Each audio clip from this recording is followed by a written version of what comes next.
రథయాత్ర విశేషాలు. మనం ఇప్పుడు బగలాముఖి అమ్మవారి ఆలయం దగ్గర ఉన్నామండి. ఈ అమ్మవారిని బగలాముఖి ధూమావతి అని కూడా పిలుస్తారు. ఈ తల్లి త్రిశక్తి స్వరూపిణిగా స్వయంభూగా ఇక్కడ విరాజులతో పూజలు అందుకుంటుంది. రండి, ముందు అమ్మవారిని దర్శించుకొని తర్వాత ఇక్కడ స్థల పురాణం తెలుసుకుందాము. లోపల కెమెరా ఎలౌ లేదండి. ఇక్కడ అమ్మవారికి ఇరువైపులా లక్ష్మీ సరస్వతులు కూడా విరాజులతో పూజలు అందుకుంటున్నారు. ఈ అమ్మవారిని బగలాముఖి ధూమావతి అని కూడా పిలుస్తారండి. జనరల్గా మనకి అమ్మవారి ఆలయాల్లో అమ్మవారికి ఎదురుగా సింహం ఉంటుంది కదా, ఇక్కడ ఈ అమ్మవారికి ఎదురుగా పెద్ద సన్నికళ్ళు ఉన్నదండి. అలాగే ఇక్కడ ఈ అమ్మవారికి పసుపు కొమ్ముల దండను సమర్పించుకుంటారండి.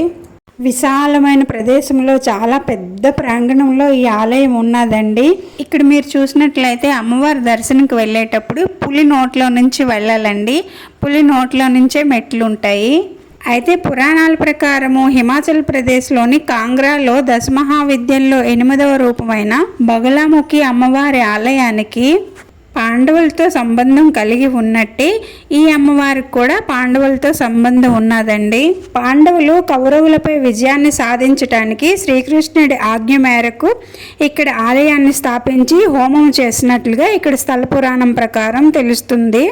అందుకోసమే ఇక్కడికి వచ్చిన భక్తులు తమ విజయాల కోసము అమ్మవారిని దర్శించుకొని ఇక్కడ హోమం చేస్తూ ఉంటారటండి. సంవత్సరం పొడుగునా అలాగే రోజంతా కూడా ఇక్కడ హోమాలు జరుగుతూనే ఉంటాయండి.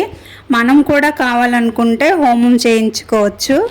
ఈ అమ్మవారిని చాలా శక్తివంతమైన దేవతగా, ప్రతి పనిలోనూ విజయాన్ని చేకూర్చే తల్లిగా, కోర్కెలు తీర్చే కల్పవల్లిగా నమ్ముతారండి.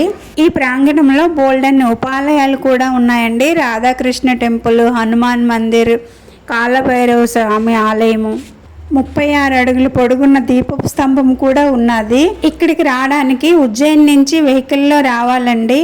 నార్మల్ బళ్ళు, ఏసీ బళ్ళు అన్నీ దొరికిపోతాయి. మీకు ఏది కావాలంటే అది మాట్లాడుకోవచ్చు. రేట్లు కూడా రీజనబుల్గానే ఉంటాయండి. ఉజ్జయిని నుంచి 100 కిలోమీటర్ల దూరం ఉంటుందండి. మాకైతే ఈ ఆలయం చాలా నచ్చిందండి. ఈసారి మీరు ఎప్పుడైనా ఉజ్జయిని వెళ్తే తప్పకుండా ఈ ఆలయం విజిట్ చేయండి, మీకు కూడా నచ్చుతుంది. ఓకే అండి, వీడియో ఎలా ఉందో కామెంట్ చేసి చెప్పండి. నచ్చితే లైక్ చేసి షేర్ చేయండి, సబ్స్క్రైబ్ చేసుకోవడం మర్చిపోకండి.